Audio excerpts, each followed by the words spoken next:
इस बार हम बात करने जा रहे हैं कुछ अंतर्राष्ट्रीय परिस्थितियों की जो लगातार निर्मित हो रही हैं हमारे सामने, जिसका प्रभाव भारत और भारतीय अर्थव्यवस्था पर बड़े पैमाने पर पड़ने जा रहा है।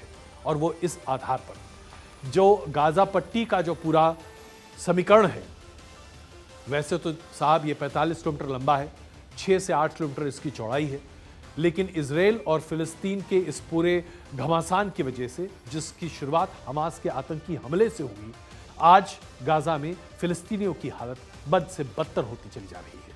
हमास और सहयोगी संगठनों ने फिलिस्तीनी जो राजनीतिक दल हैं उनके साथ मिलकर जो एक इंटरनेशनल प्रपोजल था ताकि युद्ध विराम को लागू किया जा सके, उसे स्वीकार कर लिया। और ऐसा माना जा रहा था कि अब जो मध्य एशिया के जो युद्ध जैसी परिस्थितियां हैं उसमें काफी रिलीफ मिलता हुआ दिखाई देगा। लेकिन इजराइल ने इस सीज फायर अग्रीमेंट को धता बताते हुए सीधे रफा पर हमला कर दिया है। और यह हमला अपने आप में बहुत ही दुर्भाग्य का एक सबब है, और वो इसलिए क्योंकि रफा पर हमले के साथ ही जो एक रास्ता था जिसके जरिए ह्यूमैनिटेरियन एड फिलिस्तीनियों तक पहुंच रहा था, जो गाजा पट्टी पर अभी भी लाखों की संख्या में लोग वहां पर शरणार्थियों के तौर पर रह रहे हैं, उनके रास्ते को अब रोकने की कोशिश इजराइल ने की है। ये एक छोटा सा इलाका है जो कि मिस्र से गाजा पट्टी को जोड़ता है, जो फिलिस्तीन को जोड़ता है, और यहीं से सारा रिलीफ ऑपरेशन चलाया जा रहा था। लेकिन अब इसे भी पूरे तरीके से ध्वस्त करने पर इजराइल की फोर्सेस लग गई हैं। सीज फायर का न माना जाना, इजराइल का लगातार रफा पर हमला करना और उसके साथ साथ यहां पर अपने टैंक्स का इस्तेमाल करते हुए घुसपैठ के साथ साथ बड़े पैमाने पर हमला करना साबित करता है कि इजराइल किसी भी कीमत पर मानने को तैयार नहीं है। इजराइल ने दरअसल इसे बदले की कार्रवाई नहीं बल्कि धर्म युद्ध में तब्दील कर दिया है और अपनी कब्जे की आने वाली जमीन को अपने कब्जे में रखने के लिए पूरी असॉल्ट चालू कर दी है। रफा में इस वक्त लाखों की संख्या में फिलिस्तीन है। यहां से वो बाहर पलायन भी कर रहे हैं, लेकिन बाहर निकलने का रास्ता उनके लिए बहुत कम होता हुआ दिखाई दे रहा है। इसलिए ये हमला जो रफा पर किया गया है इजराइल के द्वारा, ये अपने आप में न सिर्फ बहुत दुर्भाग्यपूर्ण है बल्कि इसका दूरगामी नतीजा निकल सकता है। आप कहेंगे इससे भारत पर क्या असर पड़ता है, तो सबसे पहले भारत पर जो असर पड़े वो बताऊं। मैं आपको यह बताना चाहता हूं कि इसका अंतर्राष्ट्रीय रैमिफिकेशन बहुत बड़ा है। पूरी दुनिया अब इस बात को लेकर बहुत चिंतित है कि इजराइल किसी की नहीं सुन रहा। वो सिर्फ और सिर्फ हर कीमत पर हमास के नाम पर फिलिस्तीन को बर्बाद करने पर लगा हुआ है। वहां पर निरीह जनता पर बम बरसाए जा रहे हैं, गोलियां बरसाई जा रही हैं। 35,000 से ज्यादा लोगों की मृत्यु हो चुकी है। लाखों की संख्या में लोग शरणार्थी के तौर पर अन्य देशों में रह रहे हैं। और जिस तरीके से युद्ध की परिस्थितियां आगे बढ़ रही हैं, ईरान इसमें अब सक्रिय भूमिका निभा रहा है।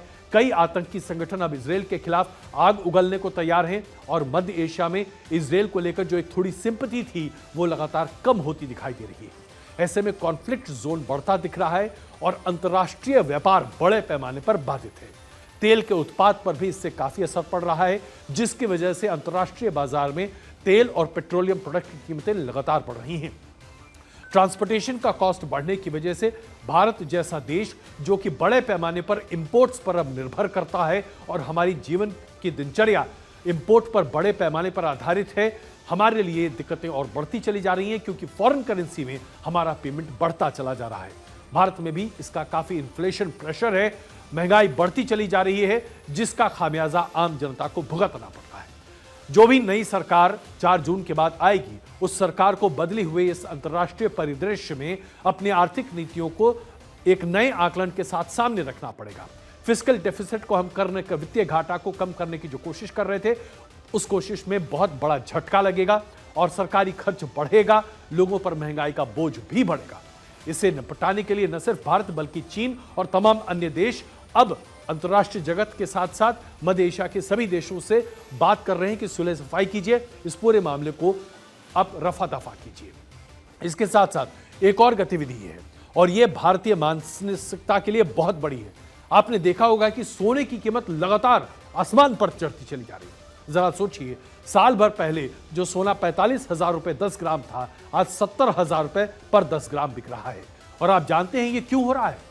ये इसलिए हो रहा है कि युद्ध जैसी परिस्थिति आज जो पूरी दुनिया में है, जिसके लिए एक तरफ रूस और यूक्रेन का युद्ध थमने का नाम नहीं ले रहा, 2 साल के आसपास होने को आ रहे हैं और मध्य एशिया में युद्ध की परिस्थितियां और गंभीर बनती चली जा रही हैं। इस बीच तमाम देश असुरक्षा के भाव से ग्रसित होकर सोना खरीद रहे हैं। तमाम देशों के सेंट्रल बैंक्स सोना खरीद रहे हैं, भारत भी खरीद रहा है, क्योंकि अंतर्राष्ट्रीय स्तर पर अस्थिरता बढ़ती चली जा रही है।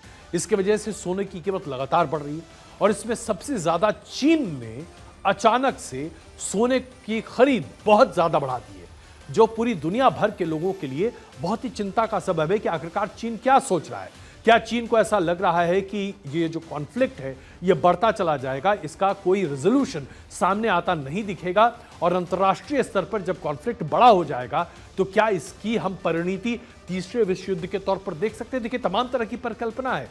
तीसरा विश्व युद्ध अभी तक परिकल्पना है, लेकिन उसको हकीकत होने में वक्त नहीं लगता साहब। ऐसे में चीन का जो ये स्टेप है, जिसके जरिए चीन बड़े पैमाने पर सोने की खरीद कर रहा है, इसने दुनिया के सभी देशों के कान खड़े कर दिए हैं कि आखिरकार चीन की प्लानिंग क्या है, क्योंकि चीन कोई भी कदम बिना सोचे समझे नहीं उठाता।